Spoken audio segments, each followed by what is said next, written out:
வாழ்க வளமுடன். பலம் வாஸ்து யூடியூப் நேயர்களுக்கு வணக்கம். இன்று வந்துங்க ஒரு அற்புதமான ஆனந்தமான தலைப்பு என்னன்னு கேட்டிங்கன்னா, ஒவ்வொரு வீட்லேயும் வீடு வந்து பெருசாக இருக்கிறவங்களுக்கு கிளை வீடு அப்படிங்கிற ஒரு விஷயம் இருக்கும்.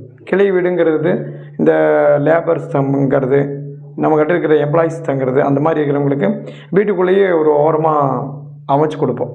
என்ன கேட்டிங்கன்னா, வீட்டு வேலை செய்கிறவங்களுக்கு வேண்டி கண்டிப்பாக அவர்களை வெளியே வைக்க முடியாது என்பதற்காக அவர்களுக்கு ஒரு இடம் வேணுங்கிறதுனால வீடு தனியாமல் பக்கத்தில் இப்போது ஒரு கிழக்கு பார்த்த வீடுன்னு வச்சுக்கோங்க. அதில் நமக்கு வாயு மூலையில் ஒரு 20 அடி இடம் இருக்குது அப்படின்னா, வாயு மூலையில் வந்து நம்ம வெளி டாய்லெட் பாத்ரூம் போல் போடுவோம். அது போடும்போது சுற்றி வர்ற மாதிரி போடுவோம். அதே போல் மதிலையும் தொடக்கூடாது, வடக்கு மதிலையும் தொடக்கூடாது, மேற்கு மதிலையும் தொடாமல் வீட்டினுடைய பவுண்டரி லைன்லேயே வாயு மூலையில் கட்டிடம் அமைத்து சர்வன்ட் ரூம் அப்படிங்கிறத வச்சுக்கலாம். அது அதாவது தாழ்வாரம். சில பேர் என்ன பண்ணுறாங்க, மேற்கில் இறக்கி விட்டு கிழக்கில் ஏற்றி விட்டு தாழ்வாரத்தை போட்டுறாங்க. முன்னாடி கார் செட்டு கொடுத்து பின்னாடி ரூம் போட்டுறாங்க. அந்த ரூம் நம்ம பார்க்குறப்ப என்னென்னு கேட்டிங்கன்னா, கார் உள்ளே போகும்போது டாப் எண்டு முட்டக்கூடாதுன்னு சொல்லி மேற்கில் தாழ்வாரம் இறக்கிறார்கள். அதனால் கிழக்கு பார்த்து வீட்டில் மேற்கில் தாழ்வாரம் இறக்கக்கூடாது, நல்லா ஹைட் பண்ணி கட்டுங்க. அதாவது வந்து எப்படின்னு கேட்டிங்கன்னா, வீட்டினுடைய பூமி லெவல் வந்து கண்டிப்பாக வீட்டினுடைய பவுண்டரி லைன், அதாவது வீட்டினுடைய பவுண்டரிங்கிறது பூமி, அந்த பூமியோட இந்த கிளை வீட்டினுடைய டவுனாக இருக்கணும். 1 அடி 2 அடி டவுனாக இருக்கணும். 1 அடி டவுனாக இருந்தால் கூட போகுது. கடைசிக்கு டவுன் கண்டிப்பாக பண்ணணும். அந்த வீட்டில் வந்து உயரம் சமச்சீராக கூட வைக்கக்கூடாது. கொஞ்சமாவது டவுன் கொடுத்தா மட்டும்தான் யோகத்தை கொடுக்கும். அது தெரியாமல் சமமாக இருக்குது, டியூப் லெவல் பார்த்துட்டு அப்படின்னா கூட அது கண்டிப்பாக பலனை கொடுக்காது. கண்டிப்பாக ஒரு 1/4 அடியாவது டவுன் வேணும், 1/2 அடி கம்பல்சரியாக டவுன் வேணும். சில பேர் வந்து டவுனாகவே கட்டுவாங்க. அந்த தளத்துக்கு அளவாக காரை கொண்டு வந்து நிறுத்துவாங்க, அதுக்குள்ளேயே வாசப்படியை வச்சு எம்ப்ளாயி ரூம் பண்ணுவாங்க. அவங்களுக்கெல்லாம் சிறப்பான பலன் கிடைக்கும். இதில் வந்து பலன் கிடைக்காதவங்க இருக்கிறாங்க, அவங்களுக்கு வேண்டி தான் நான் பேசிகிட்டு இருக்கிறேங்க. கிழக்கு பார்த்த வீட்டில் வடமேற்கு வாயு மூலையில் மேற்கில் தாழ்வாரம் அமைத்து அந்த வீட்டில் முன்னாடி வந்துங்க காரை நிறுத்திக்குவாங்க. அதுலேயே ஒரு டாய்லெட் ரூம் போட்டுருவாங்க. அப்புறம் உள்ளுக்குள்ளே எம்ப்ளாய்க்கு சர்வெண்ட்டுகளுக்கு அமைக்கக்கூடிய ரூமில் கதவு வந்து சில பேர் வந்து அதுக்கு வாஸ்து இல்லைன்னா பரவாயில்லன்னு சொல்லி அக்னி மூலையில் வச்சதை பார்த்துருக்குறோம். தெற்கு பகுதியில் பார்த்திங்கன்னா சில பேர் வடக்கில் விட்டு வாயு மூலையில் வச்சுருக்காங்க அந்த வீட்டுக்கு கதவு. அந்த மாதிரி எல்லாம் வைக்கக்கூடாதுங்க. அதுக்கும் உச்சம் நீச்சம் அப்படிங்கிற விஷயத்தையெல்லாம் பார்த்து கிழக்காக இருந்தால் வடக்குட்டியும், வடக்காக இருந்தால் கிழக்குட்டியும் வைக்க வேண்டும்.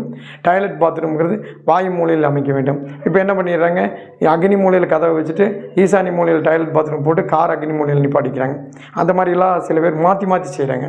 இந்த மாதிரிலாம் கண்டிப்பாக வீட்டுக்கு எவ்வாறு வாஸ்து முக்கியமோ அதே மாதிரி கிளை வீடு அமைப்பதில் மிக மிக கவனம் தேவை. இதில் சரியில்லைனாலும் நிச்சயமாக பலன்கள் மாறும். சில பேர் வாயு மூலையில் கீழே செப்டி டேங்க் போட்டுட்டு அது மேலேயும் கட்டியிருக்கிறாங்க. அந்த மாதிரி இருக்கிற வீட்லேயும் பலன் கிடையாது, அதெல்லாம் ஆகாதுங்க. கண்டிப்பாக செப்டி டேங்க் என்பது வடக்கில் தான் இருக்கணும், வாயு மூலையில் போடக்கூடாது. அடுத்தது வந்து இப்போ நம்ம வடக்கு பார்த்த வீட்டுக்கு வரலாம். வடக்கு பார்த்த வீட்லேயும் அதே சேம் சிஸ்டம் தான். அதுலேயும் வந்து வடக்கு பார்த்த வீட்டில் என்ன பண்ணுவாங்க, அக்னி மூலை அப்படிங்கிற பகுதியில் இந்த கிளை வீடுகளெல்லாம் கட்டலாம். கட்டும் பொழுது அதையும் வந்து கீழே பூமி, வீட்டினுடைய பூமியினுடைய லெவலை விட 1/2 அடி 1 அடி கம்மியாக இருக்கணும். அந்த வீட்டுக்கு முன்னாடியும் கார் செட்டு போட்டுக்கலாம், அதில் டாய்லெட் பாத்ரூம் எல்லாம் போட்டுக்கலாம். சர்வெண்ட் தங்கிக்கிற மாதிரி ரூம்பையும் அமைத்து கொள்ளலாம். சில பேர் இப்படியும் அமைக்கிறாங்க. வீட்டுக்கு பின்புறமெல்லாம் இப்போ கேட்குறாங்க, வீட்டுக்கு பின்னாடி இருந்துட்டு போகிறாங்க அப்படின்னு சொல்லிட்டு கேட்குறாங்க. அந்த மாதிரியும் அமைக்கலாம். ஆனால் அதெல்லாம் ரொம்ப கவனமாக அமைக்கணும். அது அமைக்கும் பொழுது அதாவது கொஞ்சம் கூட வாஸ்து பிழை வரக்கூடாது, அது ரொம்ப கவனமாக இருக்கணும். இப்போ வந்துங்க நான் கிழக்கு பார்த்த வீட்டுக்கு வடக்கு பார்த்த வீட்டுக்கும் சொல்லிட்டேன். தெற்கு பார்த்த வீட்டுக்கும் மேற்கு பார்த்த வீட்டுக்கும் பேசலாம். தெற்கு பார்த்த வீடு அப்படிங்கிறதுல வந்து தெற்கில் அக்னி மூலையில் நம்ம வழி விடுவோம். நிச்சயமாக இப்போ இந்த வீட்டில் தான் பெரிய வில்லங்கமே வரும். என்னென்னு கேட்டிங்கன்னா, தெற்கு பார்த்த வீட்டில் முகப்பே வந்து அக்னி மூலையில் இருக்கும். இவங்க வந்து அக்னி மூலையில் கார் விடுவாங்க, எல்லாம் பண்ணுவாங்க. அந்த இடத்துல சர்வெண்ட் ரூம் போட முடியாது. வீட்டினுடைய பின்புறம் வடக்கு பகுதியில் வாயு மூலையில் அமைக்க வேண்டும். அப்படி தான் கிளை வீடு அமைக்க வேண்டும். கிளை வீடு அக்னியில் அமைக்கலாம். அமைக்கும் பொழுது அங்கே நம்ம வழித்தடம் கிடைக்காமல் போயிடும். சில பேர்த்துக்கு வழித்தடம் வேண்டியது இல்லைங்க, காரெல்லாம் இல்லை, நாங்கள் அந்த ஓரத்தில் 2 அடி மட்டும் இருந்தால் போதும், 3 அடி அது 2 வீலர் மட்டும் நாங்கள் போய்க்கிறோம். அதுக்கு இந்த பக்கம் அக்னி மூலையிலேயே போட்டுக்கிற முன்னாடினாலும் போடலாம். வீட்டை விட உயரம் கம்மியாகவும். அது ஃப்ரெண்டில் அமைக்கிறது தெற்கு பார்த்த வீட்டில் அவ்வளோ சிறப்பு இருக்காது. ஏன்னு கேட்டிங்கன்னா, ரோடு பேஸில் வர்றவங்க எம்ப்ளாயிஸ் தான் என்ட்ரன்ஸில் இருப்பாங்க, அது கரெக்ட் வராது. அதனால் வாயு மூலையில் வடக்கு சுவரை மதில் தொடாமல் மேற்கு மதிலையும் தொடாமல் தனியாக கட்ட வேண்டும். வீட்டையுமே நாங்கள் மேற்குள்ளொட்டி தான் கட்டிக்கிறோன்னா அந்த வீட்டுக்கு மேற்குள்ளொட்டி கட்டிக்கலாம். ஆனால் வீட்டு சுவரையும் தொடக்கூடாது, மதில் சுவரையும் தொடக்கூடாது. அதில் எந்த விதமான சந்தேகமும் கிடையாது. தெற்கு பார்த்த வீட்டில் கிளை வீடு அமைக்கும் பொழுது ரொம்ப ரொம்ப கேர்ஃபுல்லாக இருக்கணும். அது ரொம்ப அதாவது அவங்களுக்கே தெரியாமல் சில விஷயங்கள் தப்பாக நடந்துடும். அது பெரம்பலூர் மாவட்டத்தில் ஒரு இடத்துல பார்க்கும் பொழுது தெற்கு பார்த்த வீட்டில் அக்னி மூலையில் ஒரு வாட்டில் சும்மா ஒரு 3 பில்லர் மட்டும் எடுத்து அவர் அதுக்களவாக ஒரு 30 அடி கட்டிட்டார். 60 அடி வீடு. பேலன்ஸ் ஈசானி மூலையில் இடமே இல்லை, பால்கனி போடவே இல்லை. மிகப்பெரிய தவறாயிருச்சுங்க. அந்த வீட்டில் பயங்கரமான இன்சிடென்டெல்லாம் நடந்துருச்சு. அதனால் அப்படியெல்லாம் பண்ணிடாதீங்க.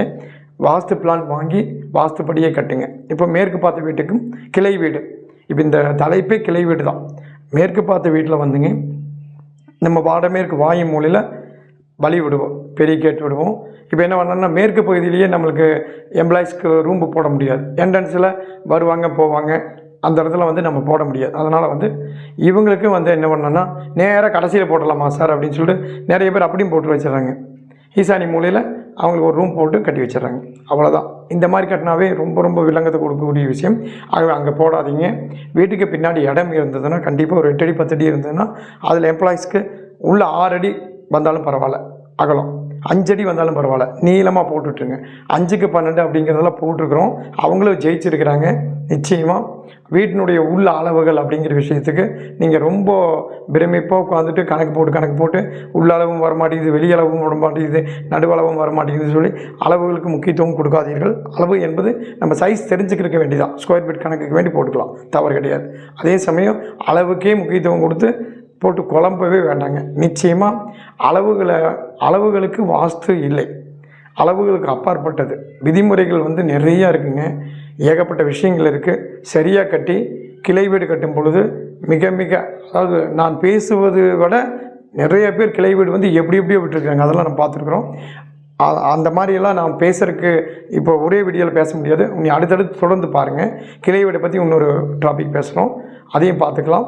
அனைவரும் அனைத்து வளங்களும் நலங்களும் பெற்று வையகத்தில் வாழ்வாங்கு வாழ வேண்டும் என்று வாழ்த்துகிறேன். வாழ்க வையகம், வாழ்க வளமுடன்.